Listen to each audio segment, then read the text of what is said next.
So I've stripped all the bits of the optical system. So basically we've got the camera itself, which is mounted on this very complex adjustment thing, which is obviously to set the various tilt and alignment stuff. Then there's two of these massive lenses. I've taken one of these apart. I think there's something like about 8 or 9 optical elements in here.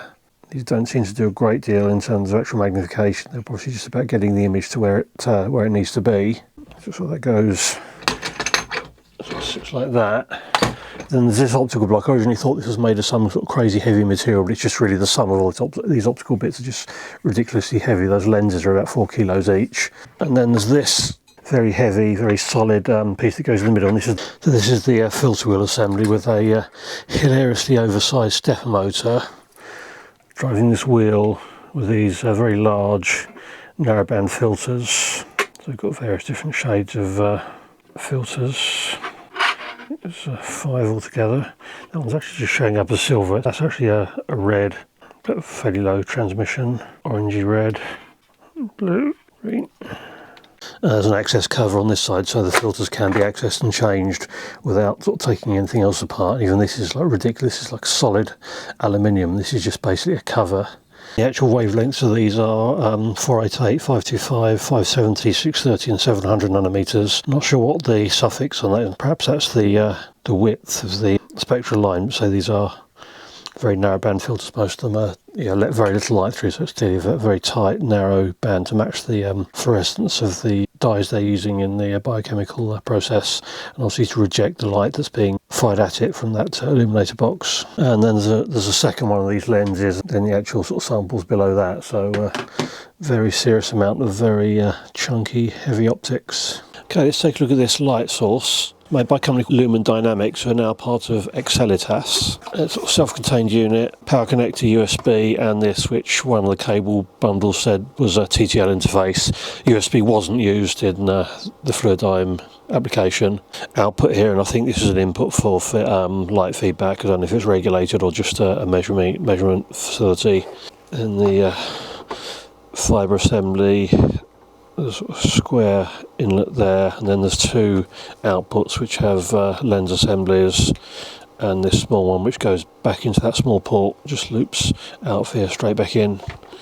So on this side we've got the electronics, which look pretty straightforward. We've got a bit of power supply stuff over here, and we've got separate drivers for each wavelength. Now, interesting, this has clearly been very specifically made for this application. I was half expecting, like, say, some generic drivers that could be used for a number of different things, but they actually literally specified the exact wavelength on the PCB. There is provision here for 385 nanometer, which isn't populated. But this has clearly been designed very specifically, so these 4 drivers look the same, but then there's 2 higher power ones for 575 and 520. There's a slightly bigger heatsink on this 575 section. There's a PIC 24, which is providing USB interface. There's a USB isolator. The USB interface just presents as a COM port. I did have a quick look, but I didn't actually get anything sensible. I did dump the PIC code out, and there was a few sort of commands that you could see in text, but I didn't actually manage to get it working properly.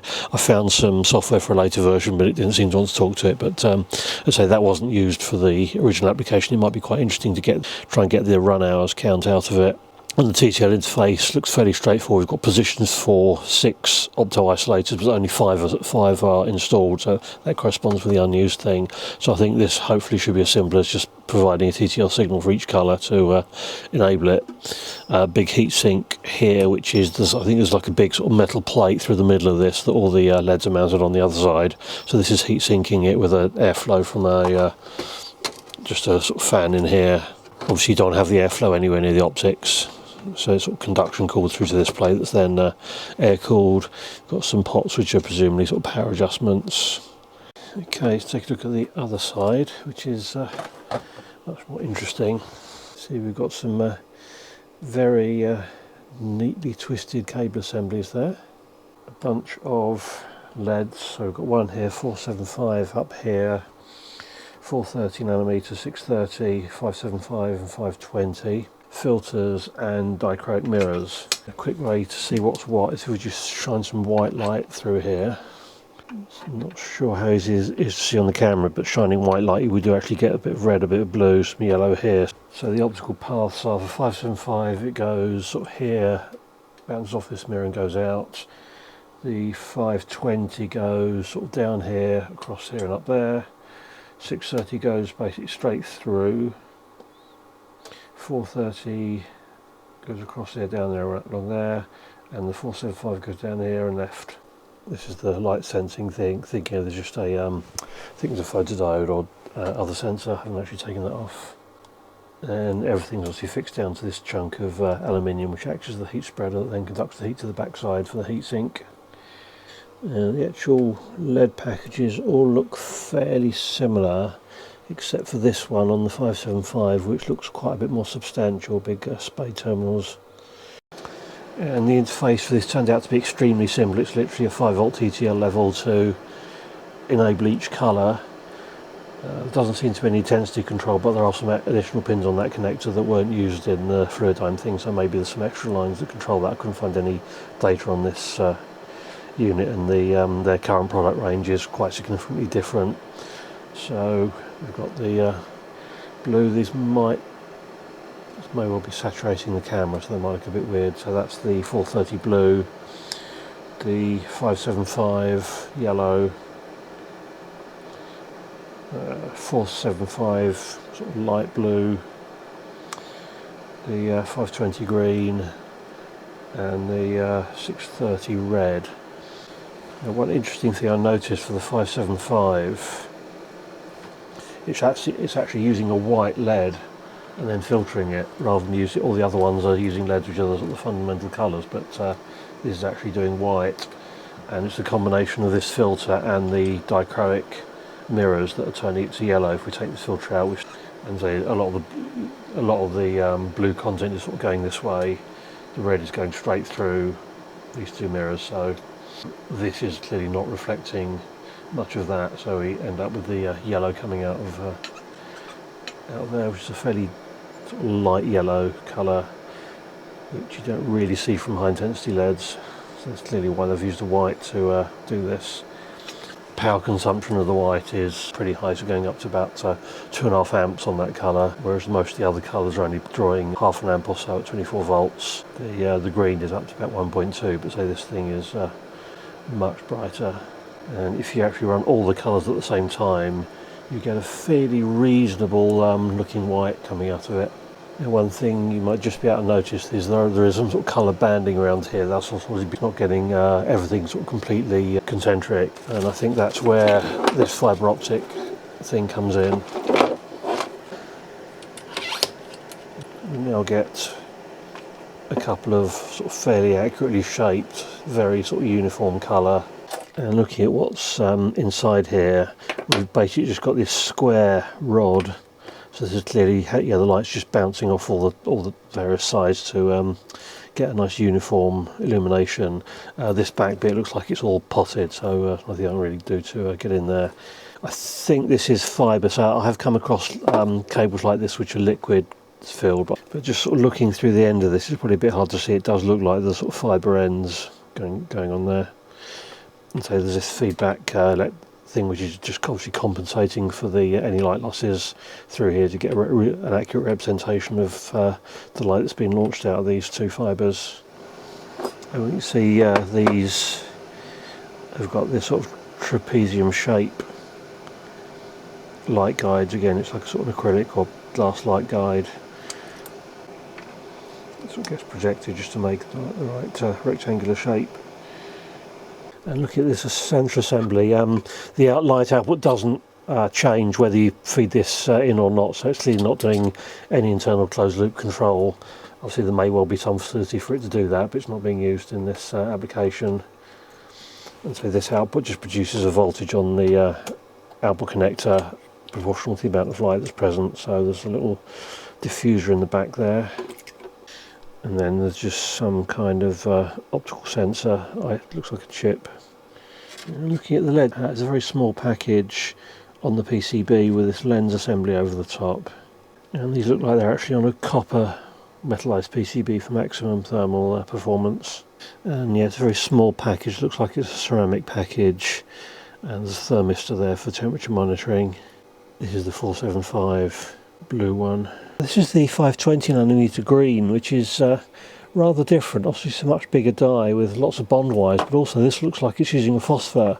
If I shine a blue light at it, it lights up green, so this is actually a phosphor conversion green LED, which I don't think I've come across before. Obviously they want that specific wavelength, so they may be easier to tune a phosphor than tune the semiconductor material to get the right wavelength from the LED directly. Red 630, similar size to the blue one, although it does seem to have a lens on top of it. There is a sort of red colouring to the die, but that doesn't appear to be fluorescent as far as I can tell. And the white one, again, a little bit different, sort of much higher current connectors. There's a maker's name on that connector, Flot Light. Not sure if that's a connector or the LED itself. And obviously with a phosphor, and I'd imagine that phosphor may well be tuned to get the maximum amount of the 570nm. Oh, and actually this white one looks like a fairly standard product. I just found it in a mouse made by Luminous Devices. In fact, actually, I think all these are based on various Luminous Devices modules, and you obviously looks like they're taking the nearest wavelength and then just using these filters to clean it up to get a precise spectral line out of it. So quite a nice, neat and extremely bright light source. Not sure I've got any particular use for it, so I think this might end up on eBay.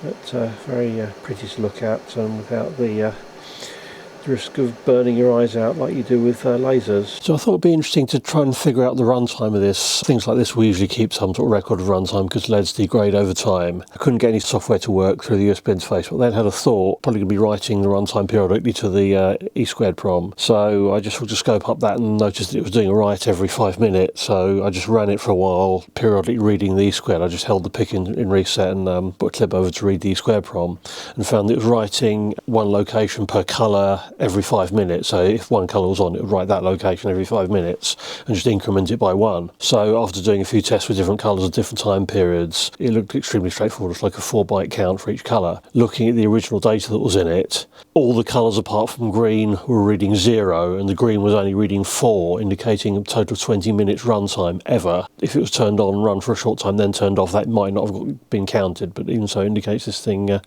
wasn't used a great deal. The whole sort of process of doing a run can be several hours, but it'll only be doing probably the imaging at the end of that, so you wouldn't expect to be running for a long time, but say a single colour for 20 minutes over its whole lifetime does seem a little bit on the low side.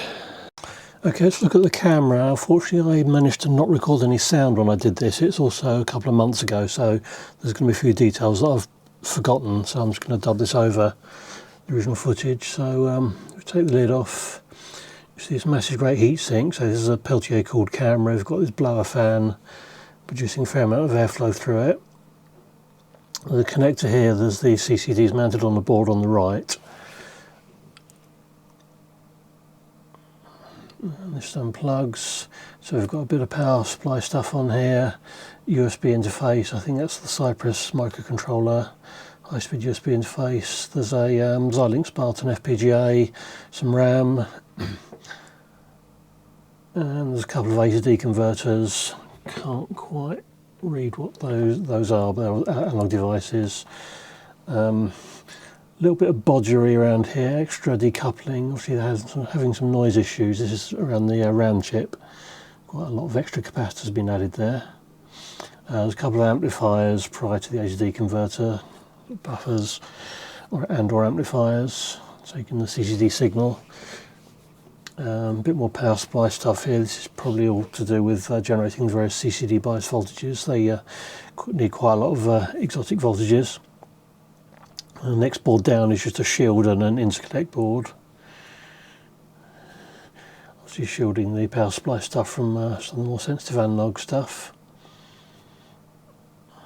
And this is the bottom board, which is just all power supply stuff. As you can see, tons of capacitors or transformer in there.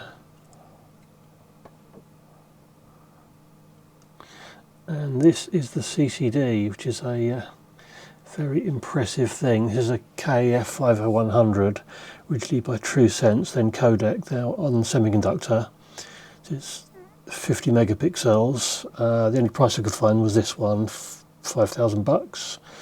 And the architecture you can see is actually two separate halves, which obviously explains the dual laser converters and two amplifiers. It's literally split down the middle and duplicated, so it's outputting two streams in parallel, just to keep the bandwidth sensible. And it's got this amazing diffraction effects. It's got micro lenses over the pixel, so there's a bit more optics going on than on a normal sensor. A few more bodges on the CCD board, including this wire, which isn't really tacked down very well, which is a bit of a mess. Quite a few bits around this board where they've tacked various bits on, which is not super impressive. Looks like the CCD drivers on the left with those 3 ohm damping resistors on the output. Again, a few more little bodges around here. Some of the and there's this separator, the silica gel, to sort of keep the moisture down, but there's this separator that actually appears to be cut from a piece of anti-static bag. And there's this sort of thermal block on top of this stack of 3 Peltier cooler modules. So, as with any stack, sort of they get larger as they go back towards the heatsink, because each Peltier's got to not only take the heat from the previous, but also the waste heat, which is quite significant.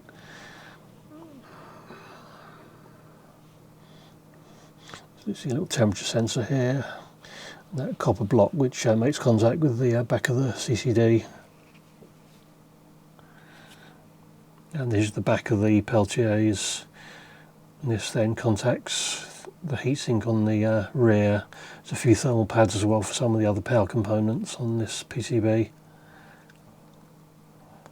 Okay, I've connected this camera up. I've found some drivers on the disk that seem to work under Windows 7.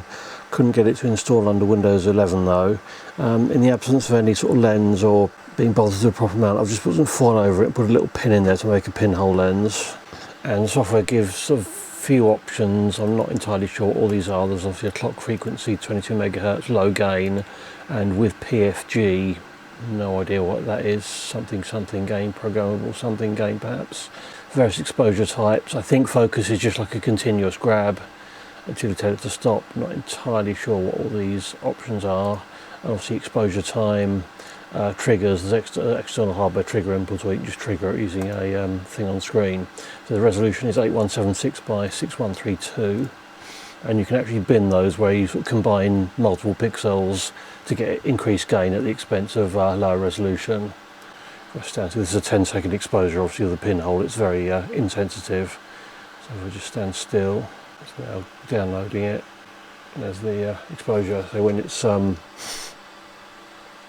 there's a little status thing down here, so that tells you the exposure time. And then when this is just it downloading.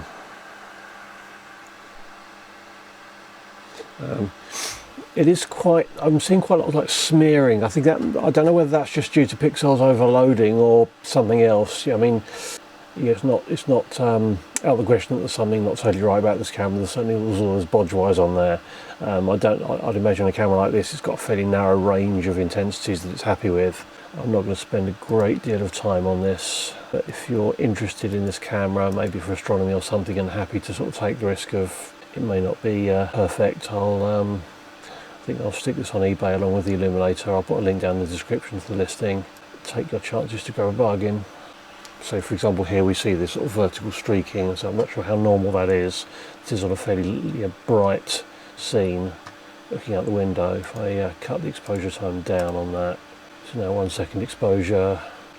Again, most of the image disappears. Again, looks like it's possibly still overloading here. Just go down to say a quarter of a second. So again, I think there might be some auto gain control going on here. This is with the PFG option. Let's try turning that off and see what happens. So I'm not sure this is actually more streaking, or it's cranked up the gain or the display grayscale to show what the range of things that it's captured. There's one or two other things in the software. There's you can see, obviously you can't seem to read out the temperature of the Peltier cooler, but you can set the temperature. and if you set it to a different temperature, you see the power consumption jump up, running the cooler to get the temperature that you requested. But I can't see anything anywhere that tells you whether the cooler is at the temperature other than the power consumption going down, and there's no temperature readout here. And just this is just sort of very basic software. I'm sure there's like an API for more sophisticated applications. But so if you know anything more about these cameras, please stick it in the comments. Incidentally, when I was editing, I did notice there was a bent pin on the CCD, but I did fix that before doing these tests, and also reactivated the silica gel desiccant because I noticed it was I was getting a bit of condensation on the window. But yeah, so a couple of interesting but maybe not particularly useful pieces of kit, except for someone that's got a very specific use. So I'll stick these on eBay, put a link in the description, and say hopefully someone could actually make some good use of these things.